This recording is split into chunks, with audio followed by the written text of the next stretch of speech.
Small cap కేటగిరీకి చెందిన railway సెక్టార్కి చెందిన స్టాక్ అయిన oriental rail infrastructure limited Indian railways నుంచి 3.3 కోట్ల విలువైన భారీ ఆర్డర్ పొందడం జరిగింది. కంపెనీ రెగ్యులేటరీ ఫైలింగ్ ప్రకారం చెన్నైలోని ఇంటిగ్రల్ కోచ్ ఫ్యాక్టరీ నుంచి 3.3 కోట్ల విలువైన ఆర్డర్ను పొందడం జరిగిందని, ఈ ఒప్పందంలో భాగంగా కోచ్ల కోసము 38 సెట్ల సీట్స్ బెర్త్లను సరఫరా చేసి ఇన్స్టాల్ చేయాల్సి ఉంటుందని కంపెనీ ఎక్స్చేంజ్ ఫైలింగ్ ద్వారా తెలిపింది.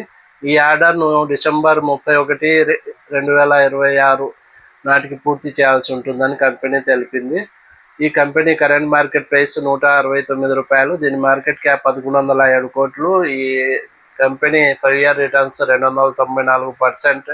ఈ కంపెనీ ఇండియన్ రైల్వేస్ వంటి ఇండస్ట్రీస్కు వివిధ రకాల వస్తువులను తయారు చేసి సరఫరా చేస్తూ ఉంటుంది. ఇందులో కంపెనీకి 30 సంవత్సరాల అనుభవం ఉంది.